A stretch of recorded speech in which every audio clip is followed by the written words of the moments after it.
They don't want you to think clearly because if you did even for a mere 10 seconds, you'd step away from everything silently draining you. You wouldn't beg to belong. You wouldn't feel compelled to explain yourself to those who thrive on misunderstanding you.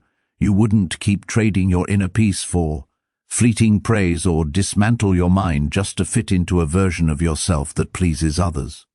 You'd recognize the trap for what it truly is, an emotional maze, built to keep you distracted, obedient, and predictable. The moment you step back, the instant your mind grows quiet and razor-sharp, you become dangerous.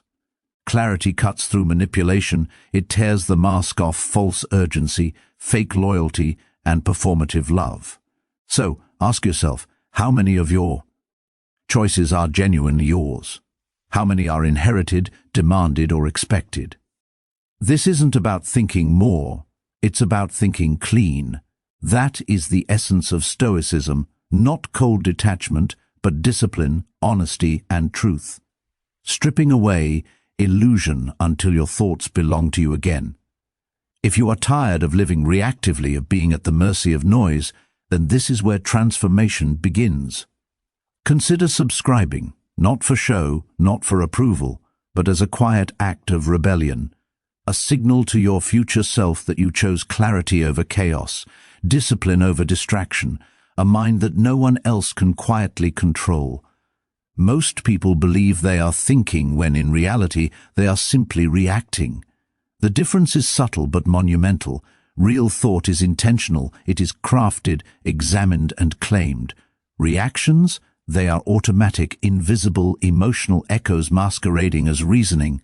Someone raises their voice, and you instantly become defensive.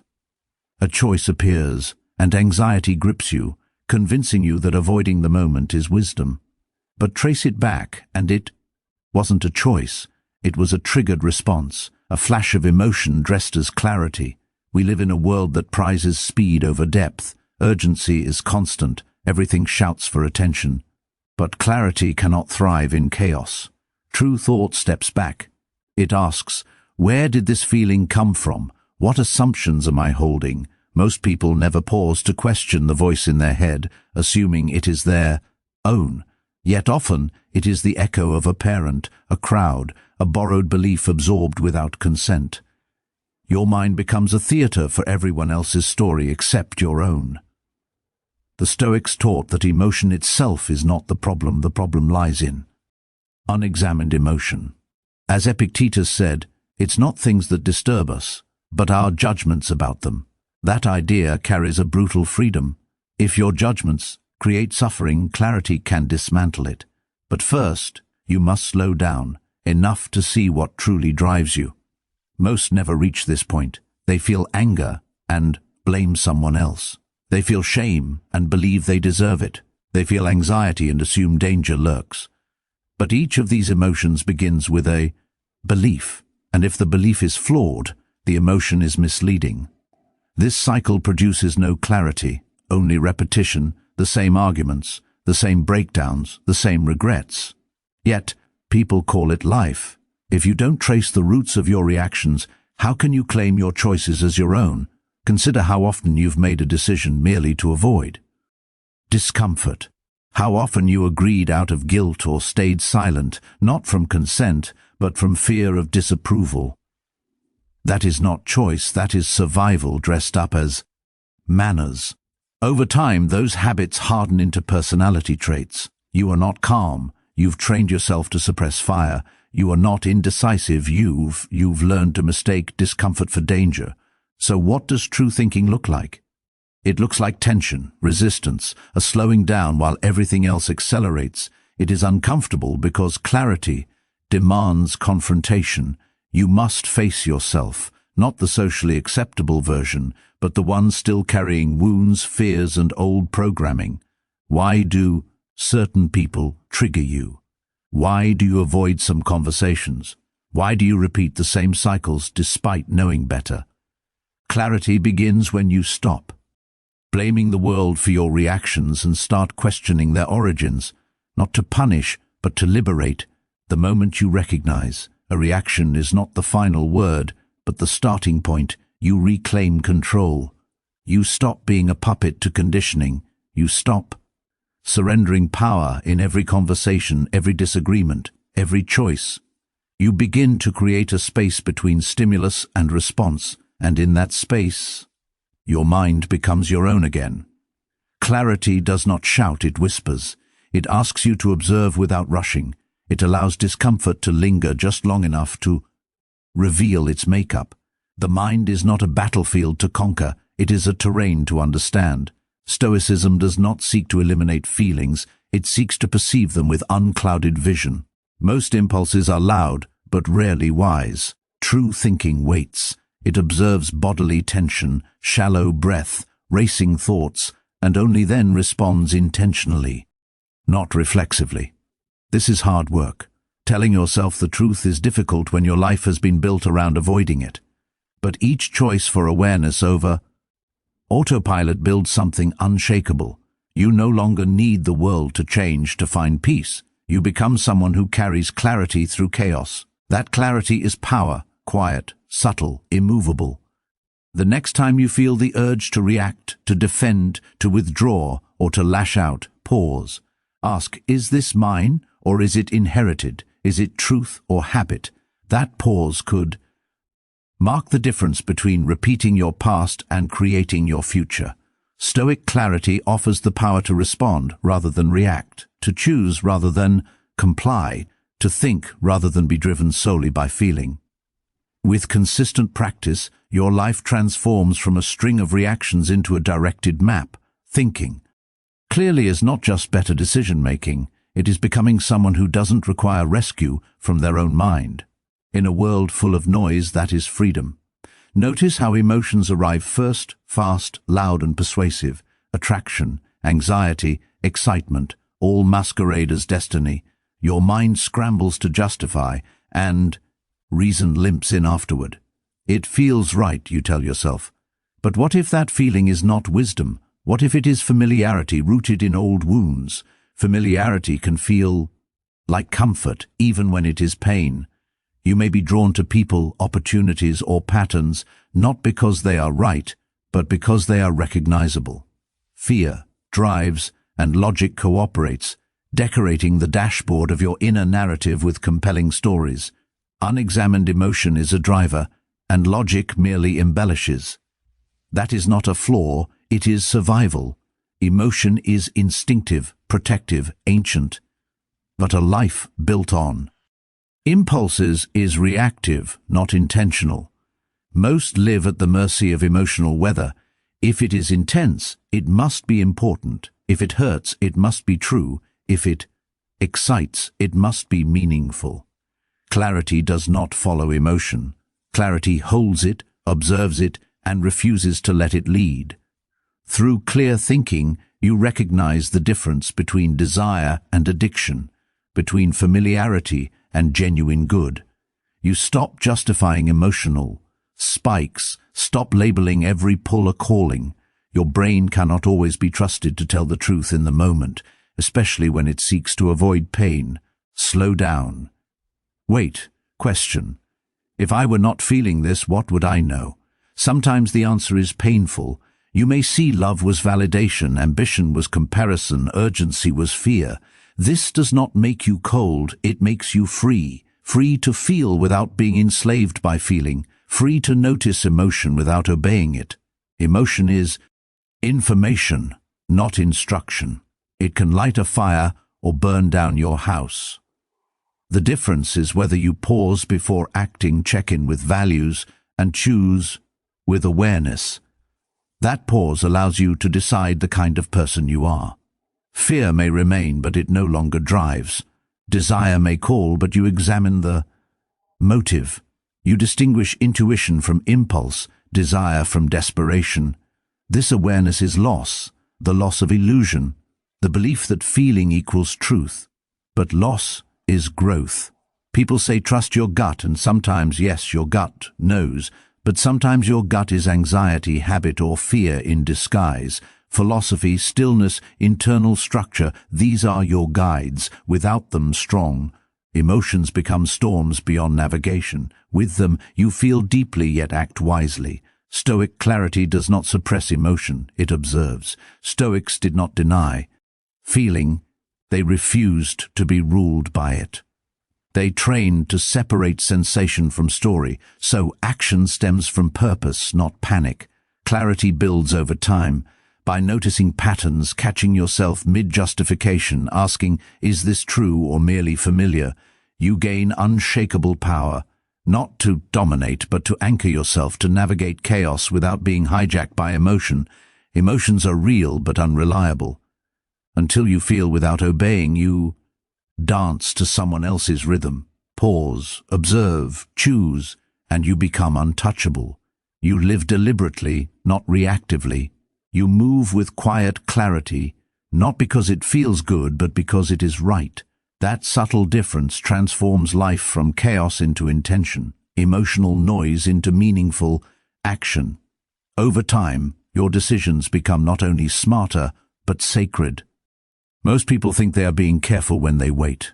They believe that the longer they delay, the more clarity they will gain. But what they don't realize is that what they're really waiting for is certainty, a kind of perfection that exists only in their imagination. You hear it in the words they use, I just need a little more time, or once I'm sure I'll make the move. But beneath that language is not wisdom, it is fear. And fear, when it wears the mask of logic, convinces you that hesitation is safety, that the unknown is always a threat, that until you can predict every outcome, you are not ready. But that is not clarity. That is a strategy to avoid responsibility, a way to delay discomfort while convincing yourself you're doing something wise. The truth is, no one is ever fully ready, not for the big decisions, not for the difficult conversations, not for moments that demand growth. The kind of readiness most people imagine is a myth, a mental loophole. You think you are buying time, but in reality you are trading momentum for illusion. The longer you wait, the more your mind fills in the gaps with fear. You imagine the worst, catastrophize, and play out every scenario that could go wrong. Soon you are no longer standing still. You are stuck, trapped in a loop of overthinking and underliving. Seneca wrote, "We suffer more often in imagination than in reality." The Stoics understood that the mind can be its own tormentor, that the pain we anticipate is often worse than the pain we will ever actually experience. But the certainty addicts haven't realized this yet. They believe that if they just wait long enough, the perfect moment will arrive, the path will clear, the fear will vanish. It never does. Clarity is not born before action. It is born from it. You don't get clear and then move, you move, and the fog begins to lift. This is what separates the Stoic mindset from the rest. It is not recklessness. It is a respect for time and life. It is understanding that movement itself sharpens thought. When you engage with life, when you step into discomfort, when you make the call or take the risk, you don't lose clarity. You gain awareness. You learn what works and what doesn't. You discover where resistance is real and where it is fear in disguise. And that feedback, real, lived feedback, is where clarity begins. But it requires courage, not the loud kind, but the quiet kind that shows up without applause, the kind that says, even if I don't know everything, I know enough to begin. That shift turns a passive observer into an active participant in their own life. When you demand certainty before acting, you are not protecting yourself. You are holding yourself hostage. You are turning your potential into a problem to solve rather than a path to walk. The need for certainty kills momentum. It buries sparks of desire, moments of insight, whispers of intuition under endless analysis. You begin to question your instincts, doubt your timing, and seek external approval, hoping someone will give you permission to leap. But no one ever will, at least not fully. The clarity you seek is not in another person's nod. It is in your own movement, in your choice to act knowing you might fail and choosing to live anyway. That is not recklessness, it is responsibility. That is where real strength is forged, not in the perfect decision, but in the willingness to bear the weight of your choices. To say, "This is mine, I chose it, I will face what comes." Ownership like that does not come from waiting, it comes from stepping in, fully present, fully aware that outcomes are uncertain, but your intent is clear. That is what Stoicism teaches, not to wait for the world to make sense, but to act in a way that creates your own sense within it. You do not need to know exactly how it ends to begin. You do not need a map to take the first step. You do not need to silence every fear before moving. You need honesty about what is truly holding you back. Is it wisdom, or is it avoidance, reflection, or delay? Because most of the time, the longer you wait for clarity, the harder it becomes to act.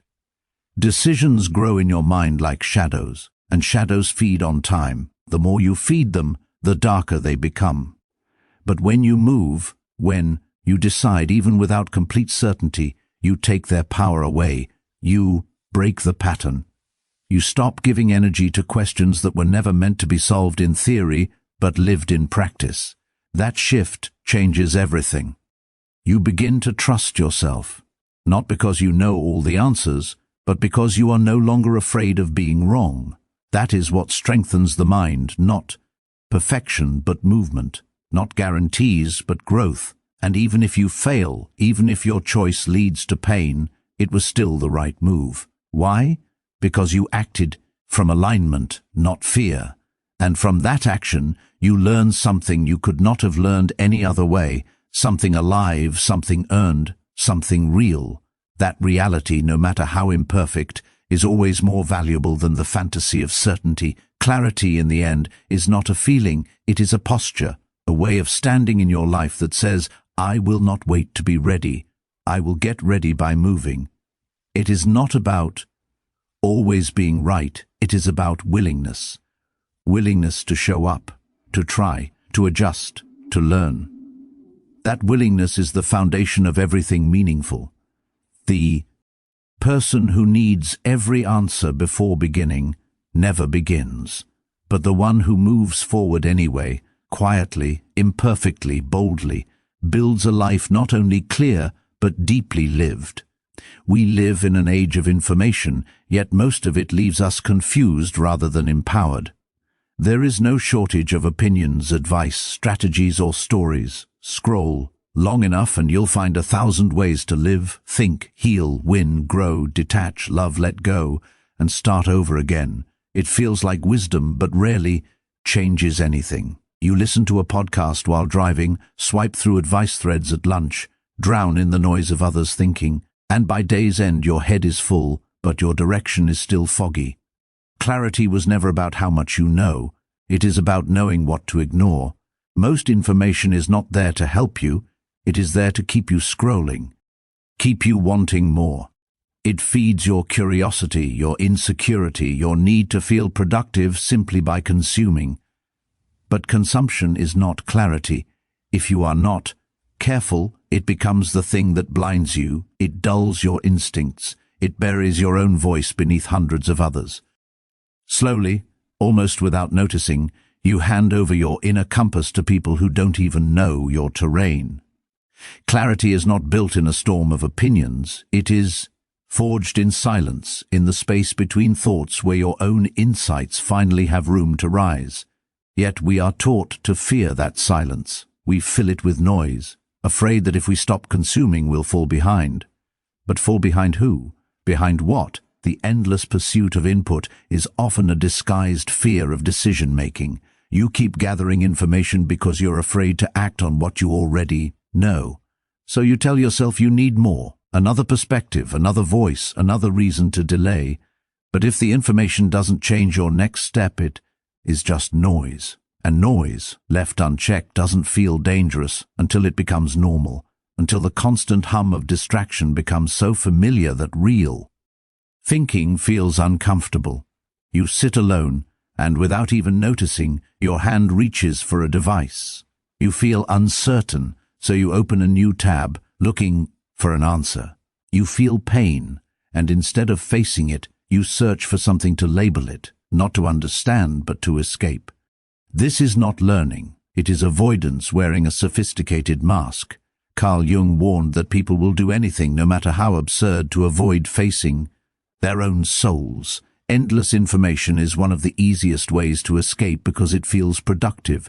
You convince yourself you are working on yourself, when really you are just looping, collecting philosophies like trophies, but never allowing them to transform you. Transformation doesn't come from exposure. It comes from integration, and integration requires space, stillness, and honesty, not with the world, but with yourself. You must start filtering ruthlessly. Not everything deserves a place in your mind. Not every voice should have access to your inner world. You need boundaries, not only in your relationships, but in what you consume.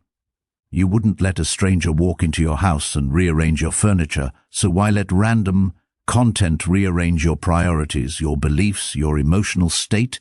The most dangerous voices in your life are not always the loudest. Often it is the quiet influence of unexamined input, the video you didn't question, the post that subtly shifted your perspective, the conversation that planted doubt without you noticing. This is where discipline becomes more powerful than intelligence. It is easy to collect insights. It is hard to decide what deserves your attention. The Stoics understood this long before the digital age. They spoke of guarding the mind like a fortress, not just from attack, but from clutter. Clutter leads to confusion. Confusion over time leads to erosion. You do not lose yourself all at once. You lose yourself in pieces, one unchecked influence at a time, one distraction that became a habit, one article that planted doubt, one piece of advice that sounded wise but led you away from what you already knew to be true. So start asking different questions. Not is this interesting, or is this popular, but does this help me move? Does this sharpen my next decision? Does this align with my values? If the answer is no, let it go. Not everything deserves your response. Not every topic deserves your curiosity. Some things are loud only because they want your energy. Clarity, however, is quiet. It waits for those willing to tune out the chaos and return to themselves. Intentionality is not closed-mindedness. Open-mindedness does not mean letting everything in. It means being open to truth and ruthless with everything else. You cannot think clearly if your mind is constantly being pulled in 10 directions. You cannot feel your intuition if every external voice is shouting a different path. When your mind is drowned in content, you lose yourself.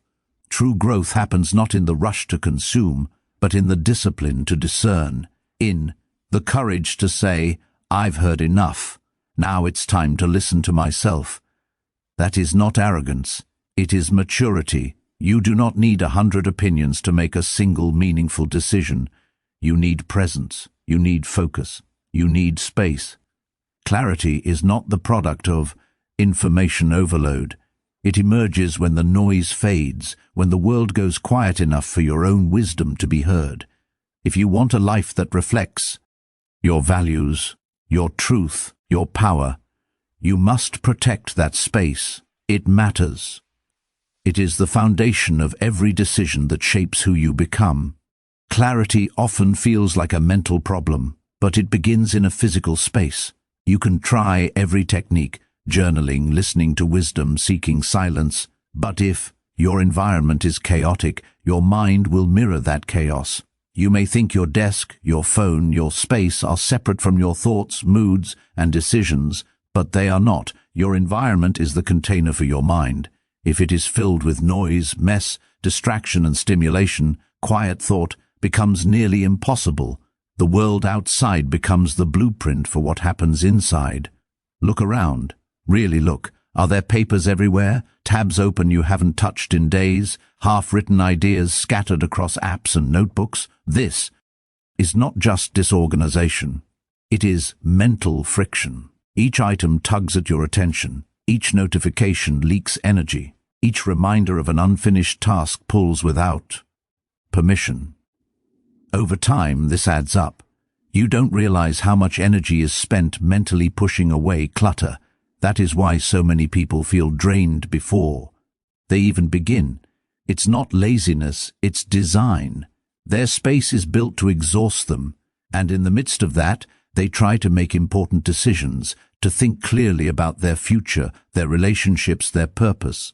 But the brain does not perform at its best in chaos. You wouldn't plan a battle strategy in a nightclub, you wouldn't write your will during an earthquake. Yet people try to build their lives deliberately while surrounded by digital storms, crowded rooms and scattered minds. It doesn't work, not because clarity is impossible, but because clarity cannot breathe there. A Stoic protects their state. That does not mean absolute silence, a minimalist home, or retreating to the mountains. It means taking responsibility for the atmosphere that surrounds your thoughts. You guard it as you would your time or energy.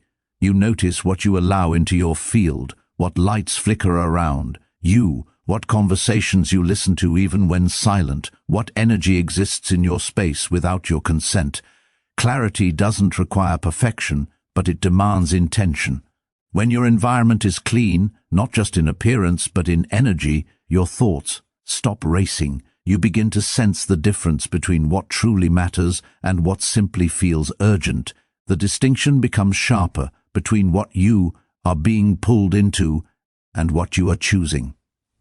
A presence returns, a stillness, not the empty or numb kind, but the stillness that comes from alignment, the feeling of inhabiting a space that supports your highest self rather than working against it. Carl Jung once said, "Who looks outside dreams, who looks inside awakes." Yet most people miss a crucial truth. You cannot look inward properly when the world outside is tugging at your sleeves. The inner world demands peace, and peace requires preparation, not in grand gestures but through small, deliberate acts. Making your bed in the morning isn't merely a chore, it is a signal. Closing unused tabs isn't just tidiness, it is clarity made visible. Turning your phone face down isn't merely etiquette, it is self-respect. These small acts are not about neatness, they are about removing obstacles between yourself and your deepest thoughts. Most people underestimate how profoundly space shapes the psyche. They think mental discipline alone will carry them, but the body is the gateway. When your eyes see clutter, the brain prepares for stress. When your ears detect constant pings and motion, the nervous system reacts as if under attack. You start the day already agitated, not because of crisis, but because your system is flooded with meaningless signals. The brain can track only so much, and if it is tracking noise, it cannot track depth. This is why clarity often emerges after cleaning a room, taking a walk, or simply turning everything off. It is not magic. It is space. Space to let your thoughts echo and room for intuition to rise. We are not built to process stimulation all day. We are not designed to make sense of life amidst constant dings, pop-ups, and fragments of other people's thoughts. Clarity is found not in more but in less distraction, less clutter, less noise, so that what remains can be felt fully. It is also about boundaries, not only physical but energetic. Who do you let into your space? What conversations surround you? What do you tolerate in the name of politeness, only to leave you scattered afterward? Your environment is not just objects, it is people, voices, and patterns. The more you allow what drains you to linger, the harder it becomes to hear yourself. You are not weak for needing boundaries, you are wise for recognizing what dims your inner clarity. A clean environment is an act of self-honesty. It signals that you are ready to stop letting life happen to you, that you are willing to create conditions where your best self can show up. It does not require drama. Start small, clean a corner, turn off one notification, cancel one unnecessary obligation. These small shifts carry immense power. They create momentum and send a signal to your subconscious. I am serious about this. Your mind will respond. It will begin to settle, to sharpen, to listen. The Stoics believed the mind should not be ruled by circumstance, but they also understood that it must be trained to withstand temptation, to resist indulgence, to return to the essential. Discipline begins where your body is, not later, not when everything is perfect. but now in the space you inhabit. Make it sacred, not through ritual but through respect. Respect for your mind, respect for your peace, respect for your clarity. Clarity is not stumbled upon, it is prepared for. It enters when there is space for it to sit, and if you do not create that space, it will not shout, it will not battle the clutter, it will quietly leave. Choose now to make room, to let your space reflect your intentions, to allow your environment to become a silent ally in the pursuit of deeper thought.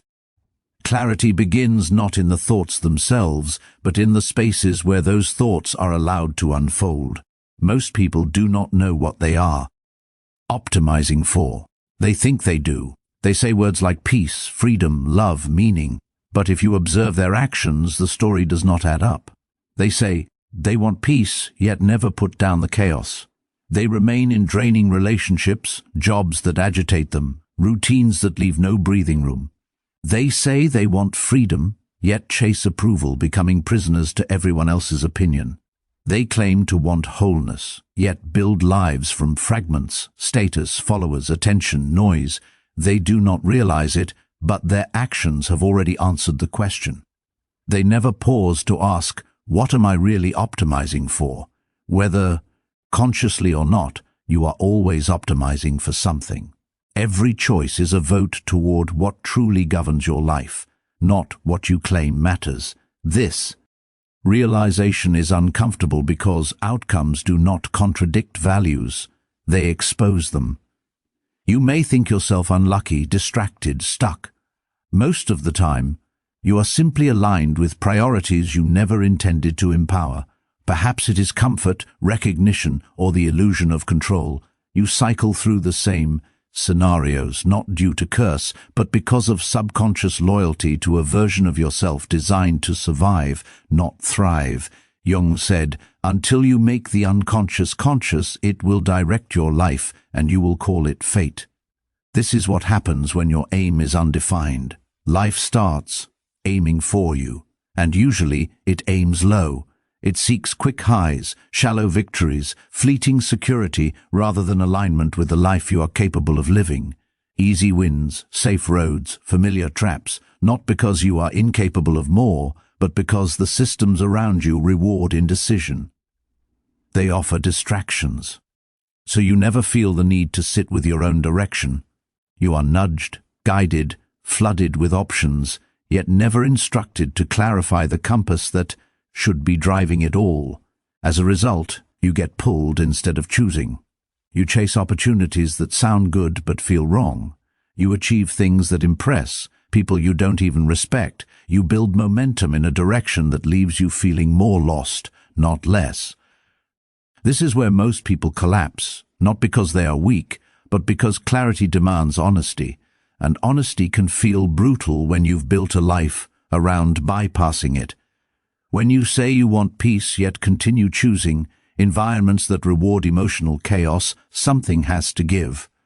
When you say you want love, yet keep seeking validation that feels more like performance than connection, tension arises. And tension is not failure, it is feedback. It is your deeper self signaling that the map you are following is misaligned with the destination you actually want. Clarity does not require perfection, it requires specificity. What do you truly want your life to move toward? Not just in moments of reflection, but in your daily actions. Is it freedom? Then why are your habits wrapped in dependency? Is it strength? Then why are your boundaries designed to please others? Is it truth? Then why do you silence yourself to maintain the peace? These are not accusations, they are invitations. An honest life begins when you stop pretending the surface and the center are identical. It is not enough to want something, you must protect it. You must name it clearly and allow it to guide your difficult decisions. That is what defining what you are optimizing for truly means, not in theory, but in practice. Look at the trade-offs you are willing to make. Accept that you cannot serve everything at once. You cannot prioritize comfort and growth simultaneously. You cannot chase acceptance and authenticity without feeling torn. You must choose, and that choice comes at a cost. It is precisely the cost that makes it powerful. When your aim becomes singular, Your mind begins to clean itself. The unnecessary starts to fall away. You stop negotiating with every new opinion. You stop trying to excel at everything. You stop saying yes simply to be liked. You become intentional, less apologetic. You begin designing your life around the inner signal, not the external noise. With that comes a transformation in your decision-making. You no longer ask, "What do I feel like doing?" Instead, you ask, "Does this move me toward who I truly want to become?" That question breaks patterns. It prevents you from betraying yourself for short-term comfort. It grounds you when distractions glitter around you. It clarifies your values when everything surrounding you attempts to blur them. And once clarity takes root, it simplifies life. Not easier, but simpler. You will still face hard days, difficult people, setbacks, but you will stop losing yourself in them. Even when the path is uncertain, you will know your direction.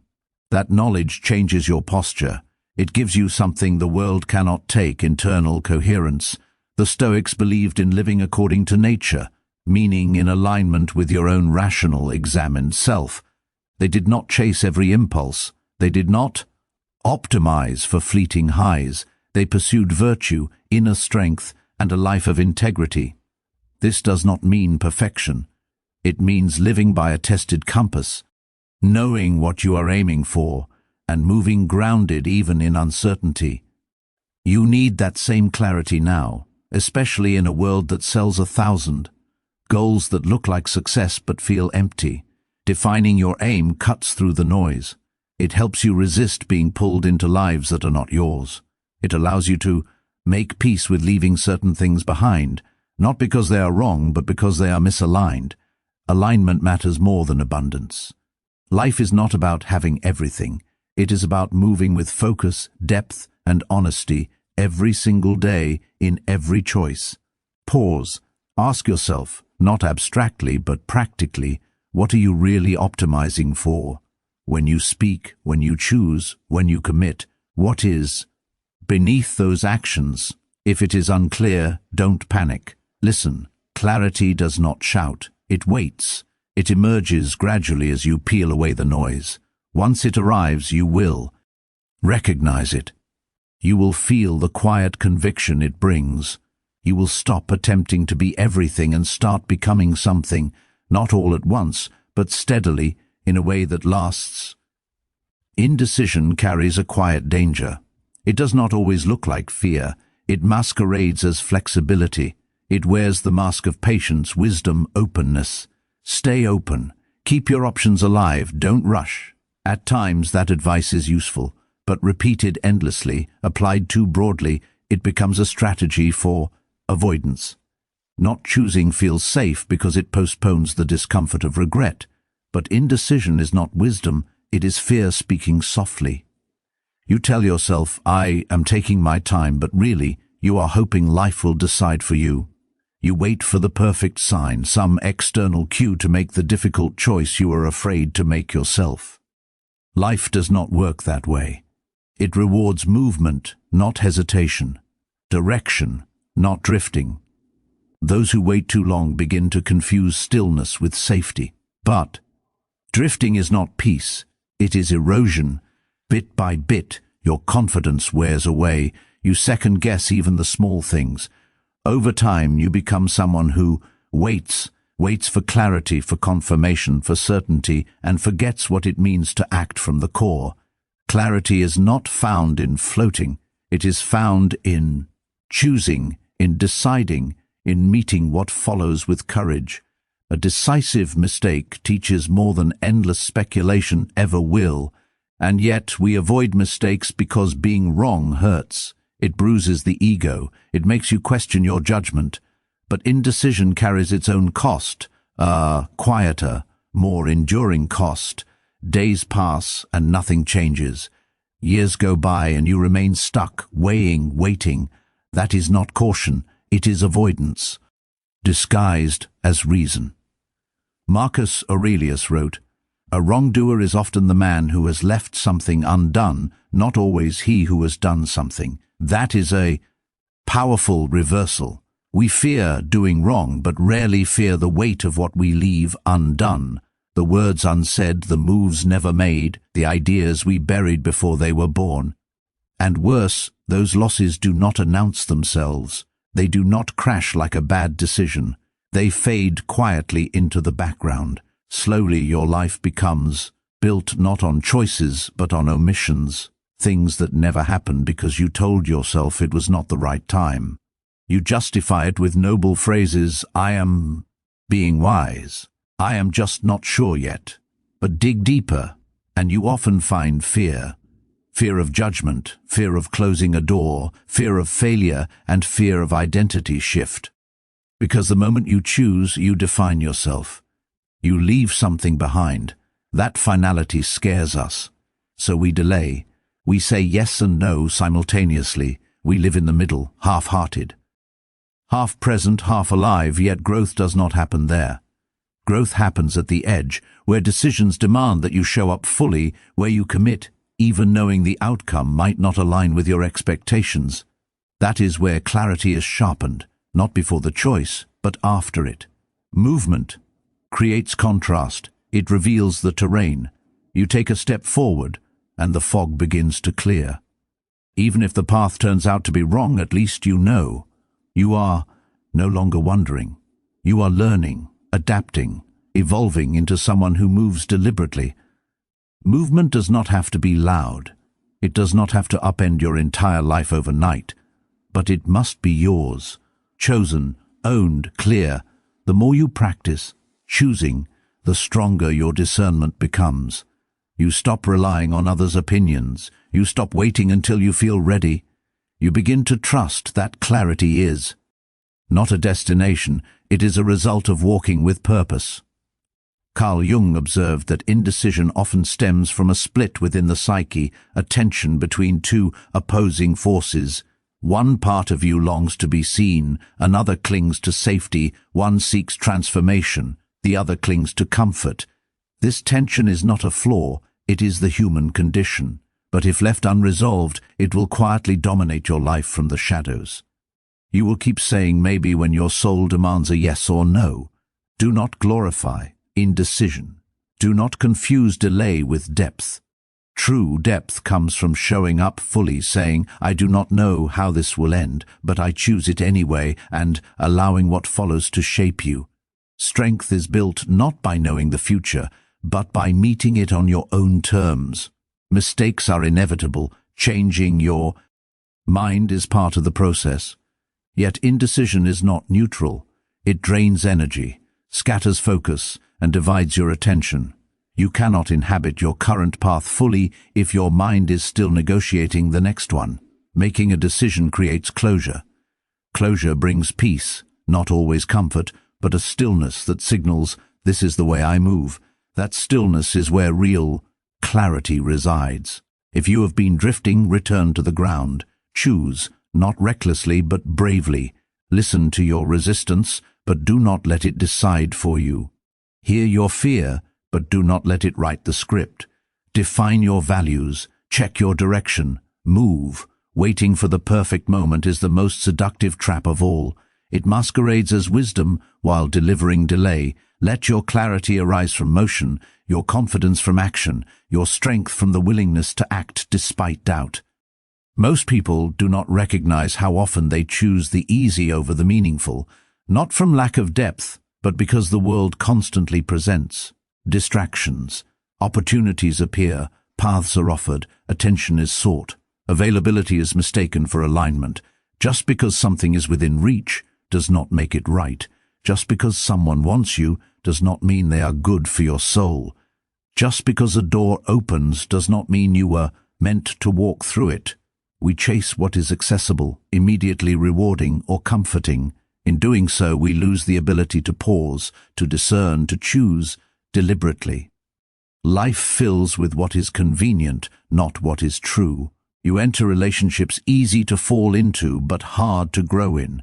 You accept jobs that keep you busy, but do not make you feel alive. You fill your days with obligations you never consciously chose, simply because they were offered. Carl Jung said the privilege of a lifetime is to become who you truly are. That privilege is lost. The moment you anchor your identity in what is available, not what is authentic, when your direction is dictated by proximity rather than purpose, you become a passive character in your own story. You adapt to others' timelines, expectations, definitions of success, and eventually you start believing that this is what you wanted. You stop asking if the life you live is truly yours. A Stoic operates differently. A Stoic does not make decisions based on convenience. They are not swayed by urgency, flattery, or trends. They choose what is necessary, not what is flashy, praised, or easy, but what aligns with the character they seek to build. They understand that what matters most often arrives slowly. It requires patience, commitment, and clarity. If your mind constantly reacts to what is placed before it, you cannot see what truly belongs to you. Self-discipline becomes self-respect when you refuse to say yes merely because something is easy. When you no longer pursue what is merely possible, you filter life through intention. You ask, does this match the direction I am choosing? Does this reflect the values I claim to hold? Often the answer will be no. That is not failure, that is growth.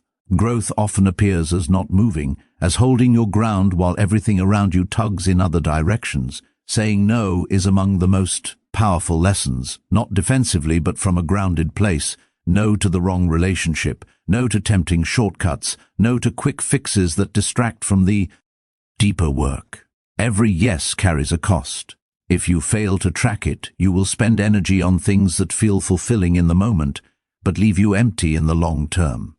The goal is not to reject everything. It is to become someone who does not confuse availability with destiny. As alignment strengthens, misunderstanding by others becomes inevitable. That is acceptable. You are not here to gather what everyone else wants. You are here to carry what only you can. Sometimes that means slowing down, letting opportunities pass without grasping, releasing what is good enough so you are not too full to receive what is truly yours. Clarity thrives in patience, yet the world rejects stillness. We are told that not chasing constantly equates to falling behind, that idle hands waste time. But striving is not the same as progress. You can be busy all your life and still arrive nowhere meaningful. Movement does not always equal momentum. Sometimes the most powerful act is no act at all. Stillness is not stagnation, it is restraint. It is the refusal to let life drag you by the wrist. It is the decision to let your inner standard, not external supply, dictate your path. This stillness demands strength. It asks you to sit with discomfort instead of rushing to resolve it. It calls for trust that alignment is worth waiting for, and belief that the right things will find you when you create space for them. This is the shift, from grabbing at what is present to choosing what fits, from being pulled by availability to being led by integrity, from reacting to every offer to responding only to what awakens something deeper in you. The more you live this way, the more natural it becomes. You stop seeking endlessly. You start seeing clearly. You notice that many of the things you chased never truly nourished you, that opportunities often masked distractions. And eventually something remarkable happens. You stop needing life to constantly impress you. You stop needing constant entertainment, validation, or affirmation. You begin to enjoy quiet. You trust your own pace. You learn to wait, not with anxiety, not with desperation, but with the calm certainty of someone who knows the value of patience. But now, with calm awareness, you wait not for something to fill a void, but because your aim is clear. You are not empty. You are ready. There is a difference. The Stoic way is not about denial, it is about discipline, about choosing not what is merely in front of you, but what aligns with your path. That requires letting go of what is available so that space can be made for what is truly aligned. This is not a rare choice, a one-time act. It is a daily practice, a habit. A habit of saying, just because I can does not mean I should. It is a commitment to yourself that you will not sell your peace for proximity, that you will not trade your path for whatever happens to appear. You are not here to chase everything. You are here to choose wisely.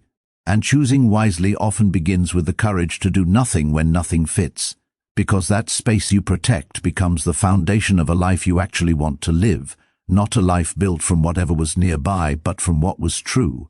In that truth, clarity begins to take root, quiet, strong, unshakable. Clarity is not only about making better choices, it is about understanding the landscape in which those choices unfold. Asking simply, "What should I do?" is incomplete. True clarity asks, "What system am I operating within? What game is being played here? And who benefits if I act without thought?" When caught in reactive loops, everything feels personal. Someone insults you and your pride flares. A sudden shift catches you off guard and panic takes control. But step back just far enough, and you see something crucial. Reactions are often exactly what others hope for. Power, at its subtlest, works not through force, but through framing. If someone cannot control your actions directly, they control the context in which you act. They do not need to tell you what to do. They simply shape the moment so that you make the move they desire. They need you impulsive, defensive, baited. And when you respond, your clarity dissolves, your power is handed over. Not because you are incapable, but because the frame was already set before you arrived. Carl Jung observed that people will do anything, no matter how absurd, to avoid facing their own souls. That avoidance can include projecting chaos onto you, not always consciously but energetically. Their urgency, their confusion, their lack of clarity can become yours if you are not vigilant. Their fear becomes your confusion. Their manipulation becomes your mistake. And all of it begins because you never pause to ask, whose frame am I operating inside right now? You see this in arguments, when someone defines the terms before you speak. In business, when pressure is applied before the deal disappears. In relationships, when silence is weaponized and timing becomes leverage. These are not merely interactions, they are frames, invisible structures that shape how you think, feel, and respond. Unless you pause to recognize them, you are operating within someone else's design, not your own mind, but the moment. You see the frame, you disrupt the manipulation. Instead of reacting, you observe. You ask, what am I being told? Why am I being told it this way? And who benefits if I accept it? That is the power of meta-awareness. It gives you space to choose, to reclaim authorship of your own narrative.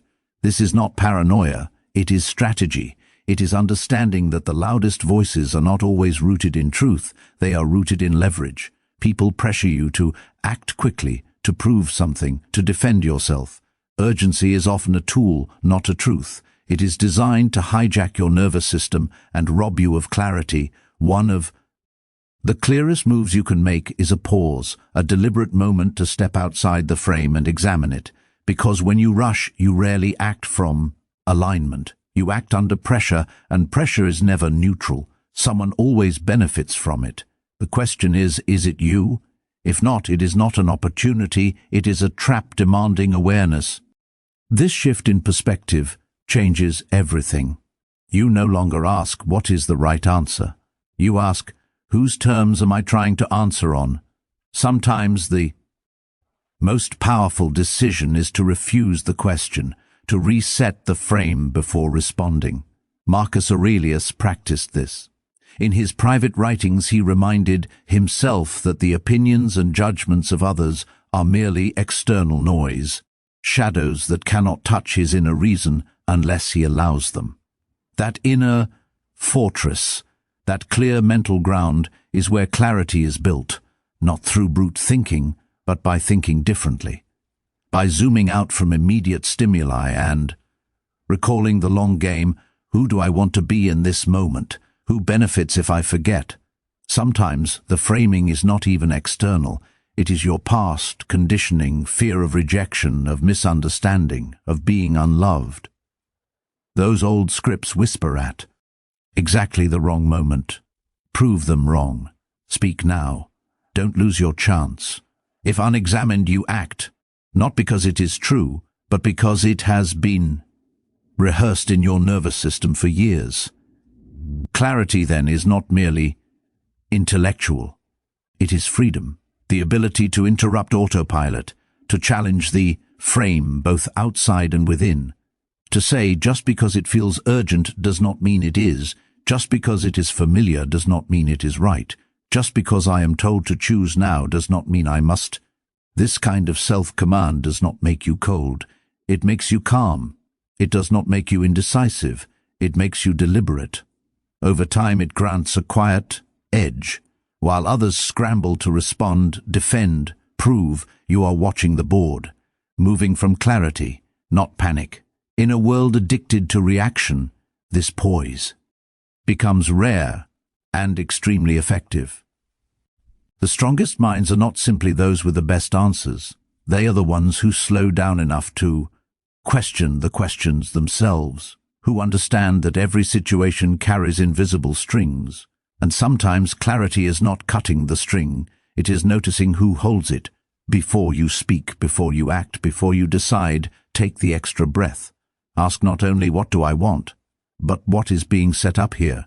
Who wins if I rush? What happens if I do not bite?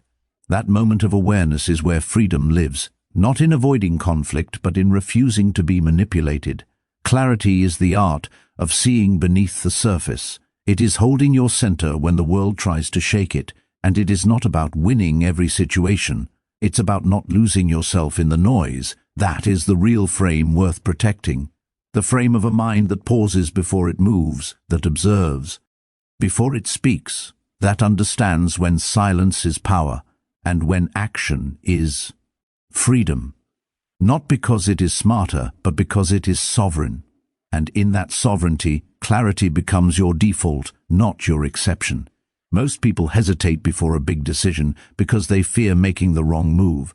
They imagine embarrassment, loss, chaos, and so they stall. They tell themselves, I just need more time. But while they weigh the risks of action, they almost never calculate the cost of inaction. What decays in that silence? What opportunity fades while they linger, convincing themselves it's wisdom when it is really fear in disguise?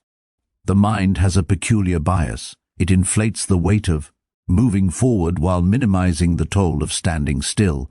You might spend days, weeks, even months analyzing every potential move, but how often do we turn that intensity inward to ask, what happens if I continue to avoid this? What if nothing changes? Not today, not for years. And if that question does not unsettle you, perhaps it should, because time does not pause for hesitation. Life keeps moving, and often the greatest harm is not in what we do, but in what we allow to pass unaddressed. The silence we justify, the potential we bury, hoping it will emerge later. The Stoics understood this. They did not dwell on worst-case scenarios simply to fuel anxiety. They practiced premeditatio malorum, the premeditation of evils, not to catastrophize, but to prepare, to run mental simulations, not of success, but of decay, to see clearly what happens if fear dictates your pace, if indecision corrodes the structure of who you are becoming. Seneca wrote, "It is not that we have a short time to live, but that we waste much of it." He was not speaking of distractions or indulgences, but of the more dangerous waste, mental passivity, waiting for life to resolve itself. Life does not hand clarity like a gift. It reveals itself through forward motion. The longer you linger in pause, the more your confidence erodes, not because you are incapable, but because clarity is tied to momentum. Every day you defer a decision, it becomes heavier, not lighter. You may imagine that avoiding the hard conversation preserves peace, that ignoring the gut feeling buys time. But peace acquired through avoidance is rented, not owned. Eventually the payment comes due, often quietly, regret, subtle and persistent. The erosion of knowing you did not move when you should have, that you let something essential slip beyond reach. Carl Jung said, "What you resist not only persists but grows." Avoidance does not freeze problems, it feeds them. Silence becomes soil for doubt to root. Hesitation becomes invitation for lesser priorities to dominate. While your higher self waits at the threshold, Life progresses without it, not punishment, but consequence. You do not need to rush recklessly. The goal is to simulate, to measure, to ask honestly, what decays if I delay? What grows unchecked when I do nothing? And what version of myself am I becoming in the meantime? Clarity does not always feel like revelation. Often it feels like reckoning, realizing that your avoidance was not neutral, that it quietly shaped your life. The weight you tried to evade simply shifted to another part of your psyche, one that eventually whispers in moments of stillness, you know what you should have done.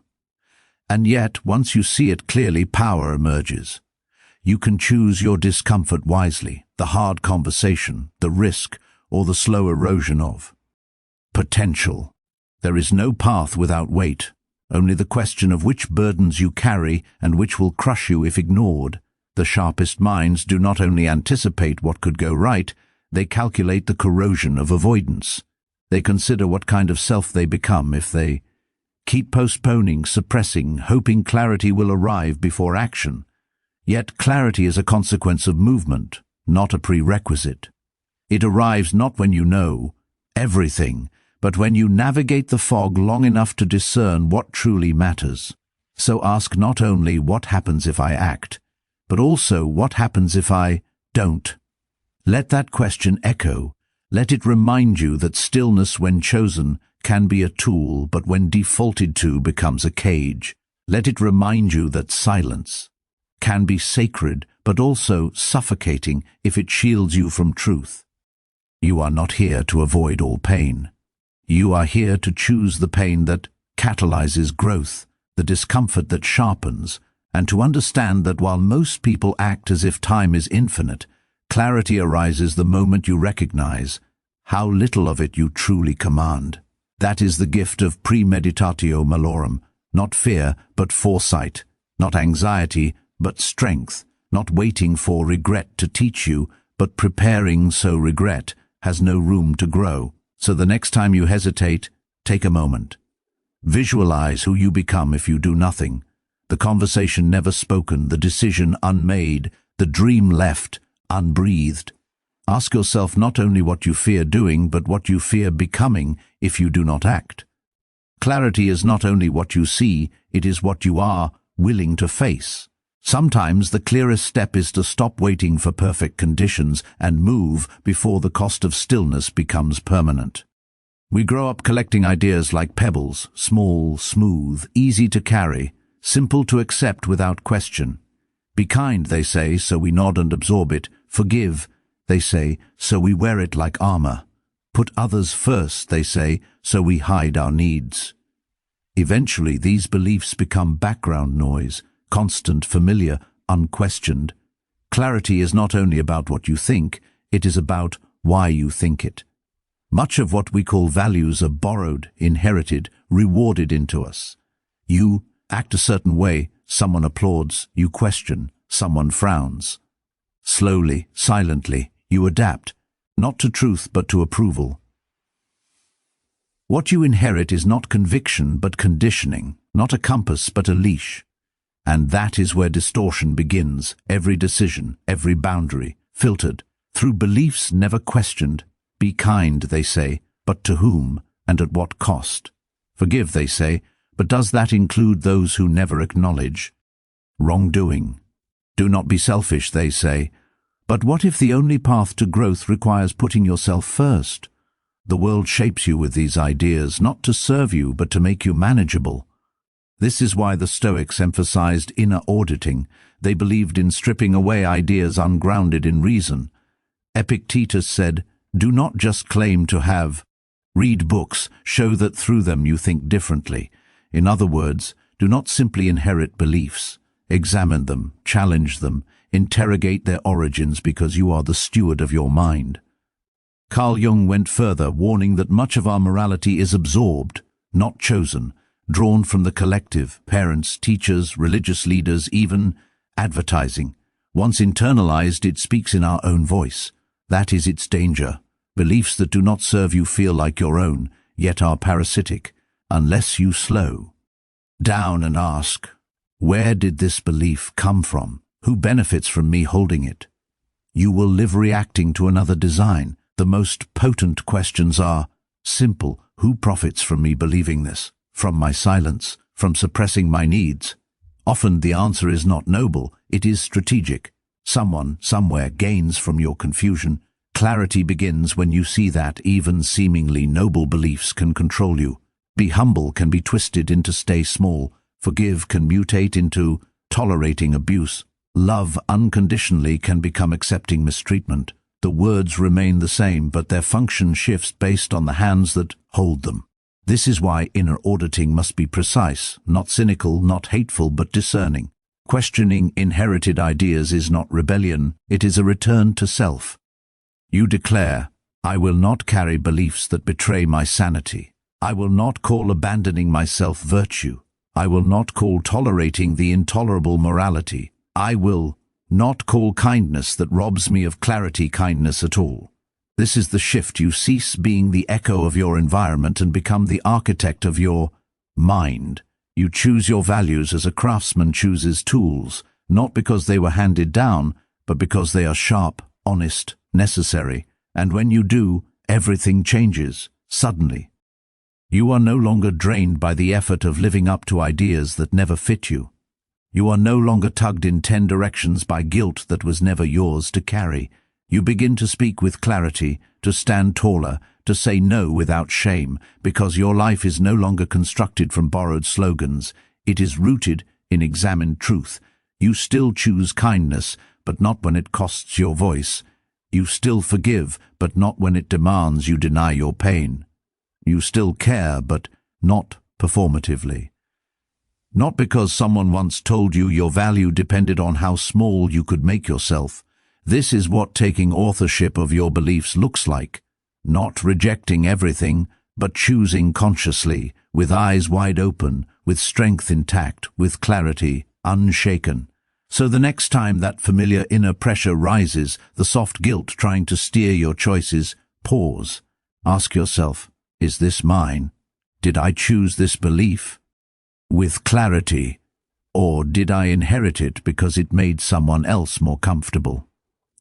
You owe yourself the commitment to live by a mind that is truly your own, because the alternative is spending your life on paths you did not select, defending values you never examined, sacrificing peace for approval that is fleeting.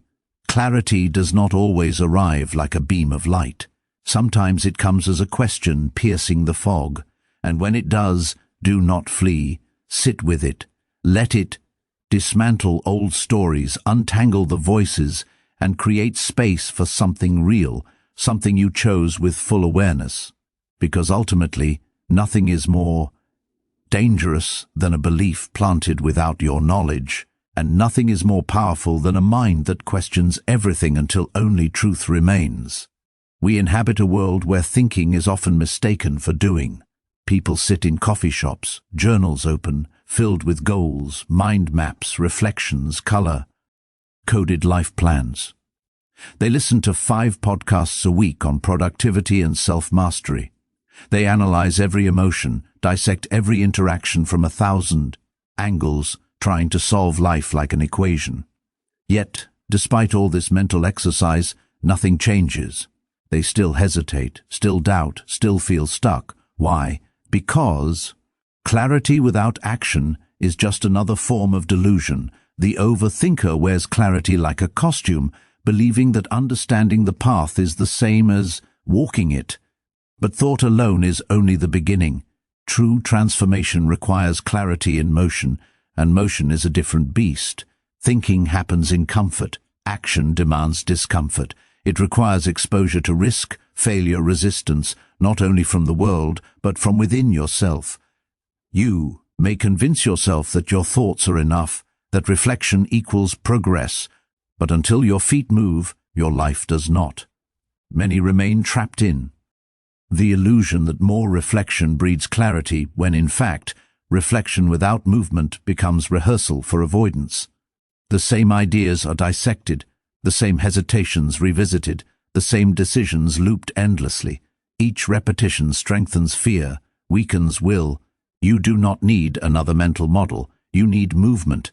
Carl Jung said, "You are what you do, not what you say you will do."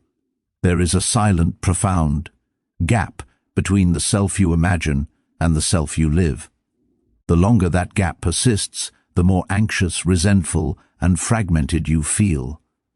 Clarity of mind must be tested against reality, otherwise it remains theory, polished yet powerless.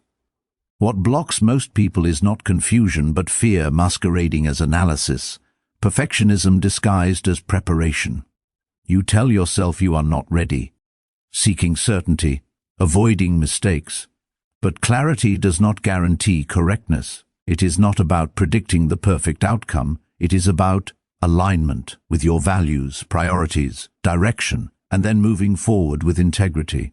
There is freedom in releasing the need for flawless decisions. Mistakes will not destroy you. Stagnation will. You can correct a path in motion, but not one never started. The only true error is letting the desire for certainty freeze your action. Sometimes, the most powerful act of clarity is a step into the unknown, a step that may be wrong, awkward, or even fail, but it breaks the cycle. It transforms you from passive observer to active participant in your own life. You cease criticizing possibilities and begin building them. Confidence comes not from knowing all outcomes, but from knowing you can respond, adjust, and grow regardless. Even the Stoics understood this. They were not passive thinkers. They were warriors, statesmen, doers. Marcus Aurelius wrote to remind himself to act, to endure, to be just. The mind is not a refuge, the battlefield is reality. Honesty emerges through action. You stop speculating about who you are and start proving it. You stop guessing what matters and begin discovering it. Each decision sharpens clarity. Each misstep teaches what thought alone cannot. Through experience you cultivate a self that is not only aware but embodied. The illusion that thought alone breeds fearlessness is a trap. Only motion diminishes fear. Clarity that goes nowhere is safety, comfort, smallness. Life was not meant to be lived in the waiting room of your mind. You cannot think your way into a new reality. You must move, speak, set boundaries, apply for the job, end cycles, start projects, tell the truth, show up, even with trembling hands. And if it fails, so what? You learn, you grow, you stand one level higher in understanding, not by thinking more, but by acting anyway. Thinking clearly is powerful. Acting clearly is transformative. Aligning your inner world with outer action, risking imperfection for integrity, that is where clarity lives, not in perfect thoughts, but in purposeful movement. If you have been contemplating change for days, weeks, or years, remember, the clearest thought is useless if it never leaves your mind. Do not let wisdom rot. Bring it to life, even if it trembles, stumbles, or is imperfect. Clarity deepens with motion. The fog lifts only when walked through, not waited out. A thinker can describe the path, only a doer can walk it. Only a walker becomes free. Clarity is not how well you think, it is how deeply you live. Stop waiting, start becoming, let action reveal truth. Pain has a way of appearing precisely when we believe we understand. It interrupts, embarrasses, strips control. Most people respond with distraction, denial, or numbing. They treat pain like a glitch to escape. Real clarity does not arise from avoidance. It emerges through integration, by facing it, questioning it, asking, "What are you teaching me?" Pain experienced without reflection is wasted. Heartbreak, failure, rejection, they pass, yet unprocessed, they linger, influencing choices unconsciously. Carl Jung said, "Until you make the unconscious conscious, it will direct your life, and you will call it fate." Pain unexamined hides. It seeps into decisions, echoes, through relationships, shapes the future. There is power in confronting what hurt you, not to relive or wallow, but to study it as data, as feedback. Rejection may sting, but beneath it lies a signal, a pattern, a wound, a reminder that your worth was never external. Rejection becomes information, not identity. Failure too, when examined without ego, clarifies. It strips illusions, challenges assumptions. Stoics did not flee suffering, they leveraged it. refining themselves, using mistakes as tools, not proofs of inadequacy. Modern culture encourages performance, image curation, constant winning. But clarity does not come from appearances, it comes from honesty, facing what is broken. The more you confront pain, the less control it has over you. Shame transforms into strength, silence into wisdom. Integration does not romanticize suffering, it transforms it into utility. Past wounds do not disqualify growth, they enable it. Scars are proof of survival, evidence of resilience. Surviving alone is insufficient. Understanding your survival is essential. Emotional maturity begins not in denying pain but in no longer being controlled by it. Acknowledge betrayal without bitterness. Feel disappointment without surrendering. Carry your pain without spreading it. Strength is not absence of emotion but integration. Seneca said, difficulties strengthen the mind as labor strengthens the body. When pain becomes part of the path rather than a detour, everything changes. Fear of discomfort fades. Challenges no longer shatter illusions, they teach. Pain will always come. You cannot live fully without it, but you choose its role. Will it dominate from the shadows or become sacred, earned, carried with grace? Clarity deepens when principles are extracted from the past. Ask, what did that experience reveal about me? Not only what happened, but how you reacted. What it triggered, what it exposed. The past is a mirror, not a cage, but only if faced unflinchingly. When wounds are illuminated rather than buried, transformation occurs.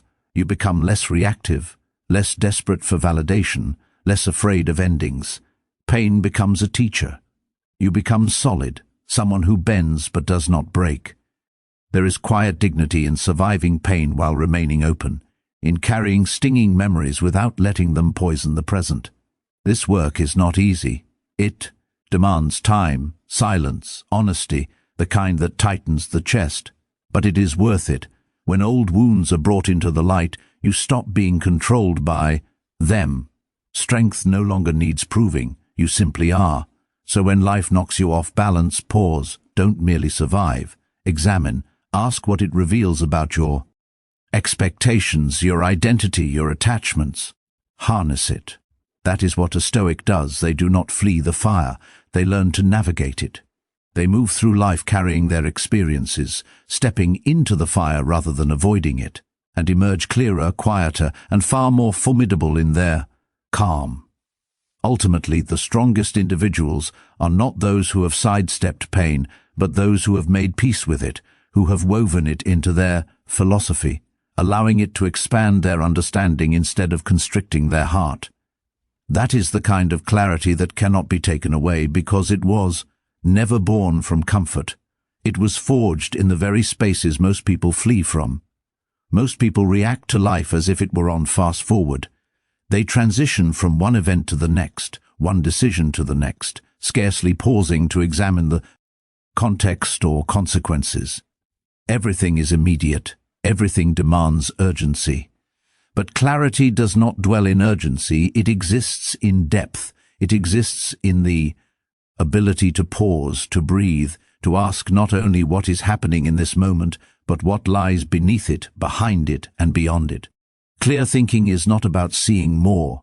It is about seeing through. When an insult lands, when failure arrives, when opportunity knocks, most people stop at the surface. They react as if the moment alone defines the whole. Beneath each moment lie multiple layers: the emotional layer, how it feels; the social layer, how others might perceive it; the strategic layer, what this implies tomorrow, next week, or next year; and the moral layer, how it aligns or conflicts with your principles. Thinking with layered vision is the discipline of acknowledging all of these dimensions before taking action. Carl Jung once said, "Everything that irritates us about others can lead us to an understanding of ourselves." That is layered vision, seeing a rude remark not just as disrespect, but as a reflection of another's struggle, or a mirror to your own sensitivities. It is not overthinking, it is deep thinking. It is the refusal to let the obvious blind you to the subtle. Most People see only the surface. They scroll through headlines and instantly form opinions. They hear a tone and assume intent. They receive a message and leap to conclusions. But reality is rarely so simple. The clearest minds are rarely the loudest or the fastest. They are the ones trained to sit with complexity, to digest it before reacting, to resist the urge for instant certainty. They ask, "What am I missing here?" Slowing down is an act of rebellion in a world addicted to speed, yet slowing down is the only path to true insight. To think clearly, you must zoom out. You must ask how this moment fits into the broader pattern. You must recognize that every decision echoes. The silence you hold today may safeguard your peace tomorrow. Walking away now might create space for what is truly aligned later. Restraint in the present may yield deep respect in the future. People often mistake quickness for intelligence. Depth is what changes the game. Depth allows you to say, "I understand this situation," rather than merely reacting to it. Depth grants foresight. Depth grants options. Depth grants power, not flashy or loud, but steady and unassailable. Such power is not easily taken, because it was never built on impulse. Layered vision trains your mind to anticipate consequences before they arrive. It asks you to consider not only what someone did, but why they did it. Not only what an opportunity appears to be, but how it may evolve under pressure. Not only what you feel, but what created the feeling. And whether your response aligns with the person you are becoming. This kind of thinking requires practice. At first, it feels unnatural, even like overanalyzing. Over time, it becomes second nature. You begin asking new questions, avoiding emotional traps. Patterns in people and situations become visible faster. You anticipate, sense, interpret. Most importantly, you learn to hold space between stimulus and response. That is where clarity resides, in the pause. With layered vision, your actions become intentional. You break old loops. You no longer follow fleeting desire. You pursue what is right, not easy, what is aligned, not merely available. Life feels less chaotic, not because it becomes simpler, but because you are no longer ruled by the immediate. Imagine someone insults you in public. A surface-level thinker reacts instantly: anger, defense, retaliation. A layered thinker pauses. They see the insecurity in the insult, the audience observing the long-term cost of an emotional reaction. They perceive that silence here may earn more respect than any clever comeback. They choose differently, not from passivity, but from awareness of the deeper game. This is not about becoming robotic. It is not removing emotion from your decisions. Emotion is valuable. It is the first draft. Layered thinkers edit before they publish. They examine reactions. Where does this originate? What else is true here? What is the wisest course, not just the most gratifying one? Thinking with depth does not guarantee perfect decisions, but it ensures that choices are rooted, considered, authentic. That consistency is rare. In a reactive world, the person who moves with calm clarity becomes magnetic, trusted, respected, not for talking the most, but for listening first, for acting after thought. Layered vision makes manipulation difficult. Surface-level bait fails. They do not rise to every provocation, chase every opportunity, or panic when plans shift. They adjust, they recalibrate. Their vision remains intact. Clarity is not absence of challenge, but the refusal to be distorted by it. Ultimately, thinking clearly is not about knowing all the answers. It is about knowing how to think, when to pause, what to question, and what to trust. And trust must be earned, especially with regard to your impulses. Interrogate your first thought. Question what is obvious. Reflect before you react. The world will continue to pull you towards speed, noise, urgency. It will tempt hasty decisions. But you can resist, you can pause, you can see, and in that seeing you reclaim something rare: your depth, your capacity to navigate life with vision, not mere motion. That clarity changes everything. Most people walk through life with minds wide open, not enlightened but unguarded. Every voice infiltrates. Every comment triggers a reaction. Every opinion weighs on the scale. Before long, they are no longer thinking for themselves. Their mind becomes public property, an open hallway for every passing belief, fear, and trend. True clarity, the kind that anchors and steadies, does not arise from exposure. It arises from ownership. To own your mind is not to shut it off. It is not to block the world or hide in isolation. It is to be selective, intentional. It is to declare, this mind is mine, not for sale, not up for auction to the loudest voice, the angriest comment, or the fastest trend. That clarity is not passive. It is earned. It is enforced. It is lived. The world will attempt daily to lease space in your head. Your job is to decide what enters and what should never have been allowed. When your mind does not belong to you, restlessness, reactivity, and sway take over. Opinions shift with algorithms. Self-worth ties to feedback loops. Direction bends to whoever shouts loudest. You are no longer living, you are being lived. No longer thinking, you are being thought through. That erosion of self is quiet, subtle, a compromise. Being open-minded can gradually silence your own voice. Clarity is not just a mental state, it is a line in the sand, a sacred refusal. It says, no one defines me without my consent. That does not mean ignoring wisdom. It does not mean dismissing advice. It means refusing blind absorption. You do not let someone else's urgency dictate your timeline, nor their judgment define your truth. You listen as a gatekeeper, observe as a strategist, decide with your own hands on the wheel. Carl Jung wrote, "The most terrifying thing is to accept oneself completely," and he was right, because full ownership means taking responsibility for what your mind becomes. No longer blaming others for confusion, no longer pointing fingers at the culture, the critics, or the noise. When your mind is yours, so is your clarity, and that is a weight most people avoid. It is easier to follow, easier to outsource, but clarity is not comfort. Clarity is strength, and strength carries a cost. A mind that is not owned is always chasing approval, status, distraction. It is always running, never arriving. But when your mind belongs to you, something shifts. You stop flinching. You stop over-explaining. You stop rushing to justify every move. You move cleanly, deliberately, and in that steadiness the world does not sway you. It watches. You find your own center. That kind of movement does more than influence. It inspires. Because most people have forgotten what it looks like to move from the inside out. You do not need everyone to understand you. You do not need the world to applaud you. You only need to be clear about your direction, clear about your values, clear about which thoughts belong in your inner sanctuary and which never pass the gate. This is not stubbornness, this is sovereignty. And in a world that profits from confusion, mental sovereignty is rebellion. It is saying, I will not be another echo. I will not be a puppet for agendas I do not comprehend. I will live by design, not by default.